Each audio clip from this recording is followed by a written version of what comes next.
Hello, ഞാൻ doctor Rohit Raveendran. എല്ലാവർക്കും doctor ഫിറ്റിന്റെ പുതിയൊരു എപ്പിസോഡിലേക്ക് എല്ലാവർക്കും സ്വാഗതം. ഇന്ന് നമ്മൾ ചർച്ച ചെയ്യാൻ പോകുന്നത് വായ്പുണ്ണുകളെ പറ്റിയിട്ടാണ്. നമുക്കറിയാം, നമ്മുടെ ജീവിതത്തിൽ നമ്മൾ എപ്പോഴും ഭയങ്കരമായിട്ട് നമ്മൾ അലട്ടുന്ന ഒരു പ്രശ്നമാണ് വായ്പുണ്ണ്. നമുക്കറിയാം, ചില ഭക്ഷണങ്ങൾ കഴിച്ചാൽ, എരിവുള്ള ഭക്ഷണം നമ്മൾ രാത്രി കഴിച്ചാലൊക്കെ നമുക്ക് പിറ്റേന്ന് വായ്പുണ്ണുകൾ ഉണ്ടാവാറുണ്ട്. അല്ലെങ്കിൽ നമ്മുടെ പല്ലിന്റെ കടി ഏതെങ്കിലും നമ്മുടെ ഈ തൊണ്ടിലാണ്, അല്ലെങ്കിൽ നമ്മുടെ ലിപ്സിനോട് ബന്ധപ്പെട്ട ഏതെങ്കിലും ഭാഗത്ത് കടി കിട്ടിയാലൊക്കെ നമുക്ക് അവിടെ ഉണ്ടാവാറുണ്ട്, നമുക്ക് വായ്പുണ്ണുകൾ ഉണ്ടാവാറുണ്ട്. പക്ഷേ ഈ വായ്പുണ്ണുകൾ തന്നെ റിക്കറന്റ് ആയിട്ട് ഒരുപാട് പ്രാവശ്യം നമ്മുടെ വായന ഇങ്ങനെ ഒരു വായ്പുണ്ണ് മാറുമ്പോഴേക്കും അടുത്ത വായ്പുണ്ണ് വരിക, പിന്നെ ആ വായ്പുണ്ണ് മാറുമ്പോഴേക്കും അടുത്ത വായ്പുണ്ണ് വരിക, അല്ലെങ്കിൽ വന്ന വായ്പുണ്ണ് മാറാതെ നിൽക്കുക, ഇതൊക്കെ വേറെ പല രോഗങ്ങളുടെയും ലക്ഷണമായി കണ്ടുവരാറുണ്ട്. ഇതാണ് നമ്മൾ ഇന്ന് ചർച്ച ചെയ്യുന്നത്. ഓക്കെ, നമ്മൾ പറഞ്ഞ പോലെ നമുക്ക് എല്ലാവർക്കും അറിയാം, നമ്മുടെ മനസ്സിൽ ഏറ്റവും കൂടുതൽ ഭീതിയുള്ള ഒരു രോഗമാണ് ക്യാൻസർ.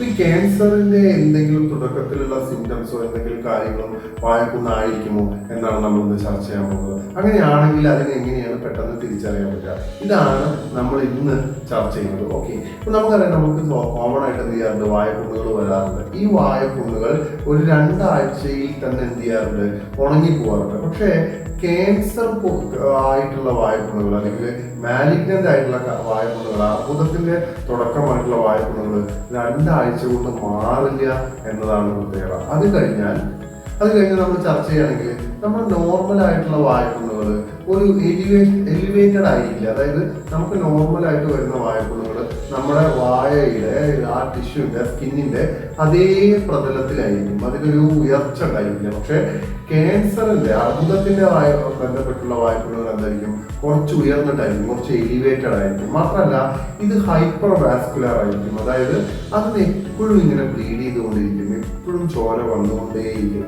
ഇത് ക്യാൻസറിന്റെ അർബുദത്തിന്റെ ആയിട്ടുള്ള വായ്പുണ്ണുകളുടെ ഒരു പ്രധാന ലക്ഷണമാണ്.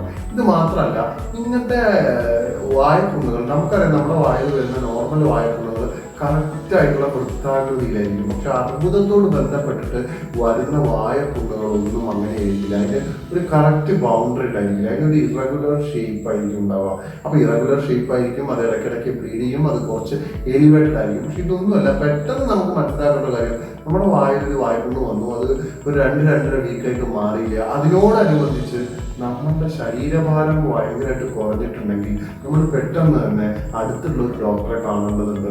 ഈ വായിലുള്ള ഈ പുണ്ണുകൾ എന്ത് ചെയ്യേണ്ടതുണ്ട്, ഒന്ന് എക്സാമിൻ ചെയ്യേണ്ടതുണ്ട്. ഓറൽ മാക്സിലോഫേഷ്യൽ സർജനെ കണ്ടിട്ടോ അല്ലെങ്കിൽ അതിനോട് ബന്ധപ്പെട്ട ഏതെങ്കിലും ഡോക്ടർമാരെ കണ്ടിട്ട് നിങ്ങൾ ഈ വായ്പുണ്ണ് എന്ത് ചെയ്യേണ്ടതുണ്ട്, ഒന്ന് എക്സാമിൻ ചെയ്യേണ്ടത്, എന്താണെന്ന് മനസ്സിലാക്കേണ്ടത്. ഇല്ലെങ്കിൽ അത് വലിയ രോഗങ്ങളിലേക്ക് എന്ത് ചെയ്യും, കാരണമാകും. ഈ വീഡിയോ എല്ലാവർക്കും ഉപകാരപ്പെട്ടു എന്ന് വിശ്വസിക്കുന്നു. എല്ലാവർക്കും ഈ വായ്പുണ്ണുകളൊക്കെ ഇങ്ങനെ നിങ്ങളുടെ ഫ്രണ്ട്സ് ആരെങ്കിലും ഇടയ്ക്കിടയ്ക്ക് വായ്പുണ്ണ് വരുന്നുണ്ട്, അങ്ങനെ കംപ്ലൈൻറ്റ് ചെയ്യുന്നവർക്കൊക്കെ എന്ത് ചെയ്യുക, അയച്ചു കൊടുക്കുക.